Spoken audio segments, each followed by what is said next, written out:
Doctor Sayanta, আপনাকে দিয়ে যদি আলোচনাটা শুরু করি, যেমনটি বিশ্লেষকরা বলছেন যে নতুন সরকার এমন এক সময়ে দায়িত্ব নিচ্ছে যখন আসলে ভেঙে পড়েছে আইন শৃঙ্খলা পরিস্থিতি, প্রশাসন এবং অন্যান্য সেক্টরে অস্থিরতা দেখা দিচ্ছে এবং অর্থনীতিতে টানাপোড়েন তো আমরা অনেকদিন ধরেই শুনতে পাচ্ছি।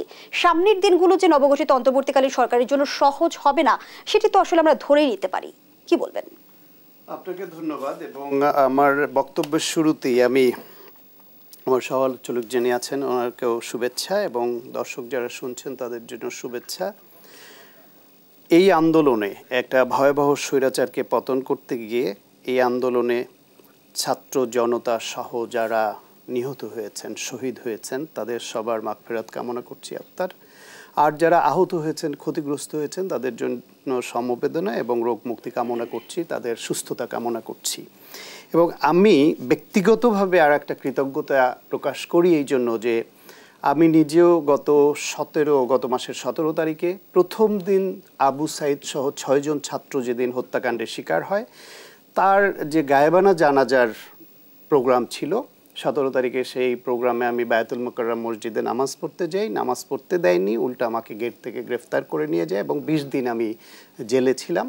এই সরকারের পতনের পরে তখন কি আপনি জানতে চেয়েছিলেন যে আপনার অপরাধ কি? আমি জানতে চেয়েছিলাম, জানতে চাইনি শুধু, আমি তাদেরকে বলেছি যে আমি একটি মেডিকেল বিশ্ববিদ্যালয়ের শিক্ষক, চিকিৎসক, লেখক এবং আমার বিরুদ্ধে কোনো ক্রাইমের রেকর্ড নাই, মামলা নাই, আপনারা আমাকে নিয়ে যাচ্ছেন কেন? এসআই, 2 জন এসআই আর 1 জন পুলিশ, ওরা আমার সঙ্গে যারা ছিলেন তারা বললেন যে স্যার আপনার পরিচয় দিতে হবে না, আপনার পরিচয় আমরা জানি। আপনাকে দেখার পরে এখানে এসি স্যার, এসি বলতে এখানে দায়িত্ব ছিল গোলাম রুহানি, যে ছাত্রলীগের সাবেক সেক্রেটারি গোলাম রাব্বানির আপন ছোট ভাই, এবং তার বিরুদ্ধে অসংখ্য অভিযোগ আছে এইরকম দাপট দেখানো এবং কিলিংয়েরও, যা সাম্প্রতিককালে পররাষ্ট্র মন্ত্রণালয়ে তার ন্যস্ত হচ্ছে এবং দেশের বাইরে যাবে এরকম একটা অর্ডারও বোধহয় হয়ে আছে। সেই গোলাম রুহানি উনি নাকি ডিসি সাহেবকে ফোন দিয়েছেন আমার ব্যাপারে, তারপর ডিসি সাহেব মতামত দিয়েছেন, তারপর আমাকে তুলে নিয়ে আসছেন।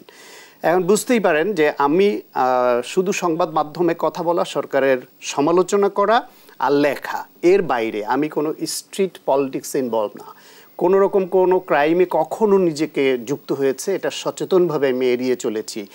যেটা প্রতিবাদ, আমার যেই ভাষা সেটা লেখা এবং বলা, তার মাধ্যমেই করেছি।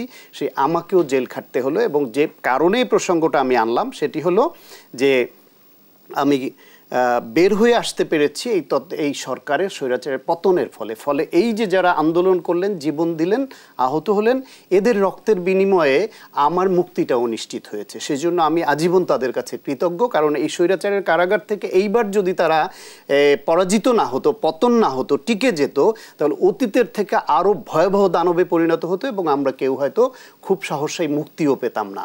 সেই জন্য আমি আবার কৃতজ্ঞতা জানাই। এখন আপনি যে বলছেন যে আয়নাঘরের গল্পগুলো কিন্তু সেই বার্তাই আমাদের দেয়।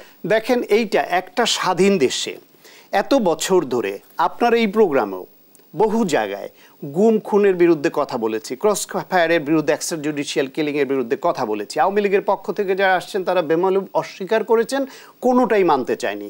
মিডিয়াগুলোতে আমরা মিডিয়ার কাছ থেকে সবসময় যে মানবিক আচরণ প্রত্যাশা করি, সেই মিডিয়াগুলো এমনভাবে পার্টিজান হয়েছে, এমনভাবে আমাদের কথা বলার স্কোপকে সংকুচিত করেছে, প্রতি কথার মধ্যে মধ্যে প্রশ্ন ঢুকিয়ে দিয়ে এইসব বাধা দিয়েছে।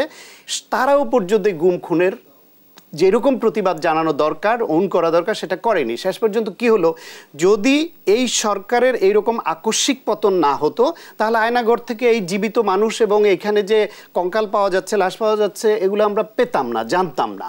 ফলে এটা তো আমরা জানছি যে ধরেন আপনার মীর কাসেম যদি যুদ্ধাপরাধী হয়ে থাকে, তার বিচার হয়েছে, যা করেছে সেটা একটা পার্ট। তার ছেলেটা মুক্তিযুদ্ধের পরে যার জন্ম, ব্যারিস্টার, ওর অপরাধটা কি বলেন? তাকে কেন আয়নাঘরে 8 বছর আটকে রাখতে হবে? ব্রিগেডিয়ার আজমি, গোলাম আজমের ছেলে, তার অপরাধটা কোথায়? তাকে কেন এইভাবে রাখলো 8টা বছর? এবং যদি তাদের অপরাধ থাকে তাহলে সেটা আইনের আওতায় এনে বিচারের মুখোমুখি না করে এইভাবে রাখা তো একটা রাষ্ট্র করতে পারে না। এবং I do believe and every one have to believe it যে শেখ হাসিনার অজ্ঞাতে এত বড় গুম এটা হতে পারে না। ইলিয়াস আলীকে গুম করে নিয়ে মৃত্যুর যে এখন যে কাহিনী শুনছি আমরা, পুলিশ অফিসাররা পর্যন্ত বলছেন, এটা শুনতে গেলে অসুস্থ বোধ করি, শরীর কাঁপে যে কিভাবে সম্ভব যে এই লেভেলের একজন নেতাকে ধরে নিয়ে তাকে মেরে তার পেট কেটে পাথর দিয়ে তাকে পানিতে ডুবিয়ে দেওয়া হবে। হাজারের উপরে যে গুমের ঘটনা, এই কয়টা দ্বারা প্রমাণ হয় সবগুলা গুম তারা একদম পরিকল্পিতভাবে করেছে বাহিনীকে ব্যবহার করে। এই যে যারা ক্রস ফায়ারে হাজার হাজার যে ক্রস ফায়ারে ফেলেছে এইভাবে করেছে। ছাত্রদল নেতা জনির তার লাশ এখনো আমার চোখে ভাসে, অসংখ্য গুলি সেই লাশের উপরে। একজন পুলিশ অফিসারের ছেলে এই আন্দোলনে মারা যাওয়ার পরে তিনি তার বসের কাছে ফোন করে বলছিলেন না, স্যার আমার ছেলে আর নাই, একজন মানুষকে মারতে কতগুলি গুলি লাগে।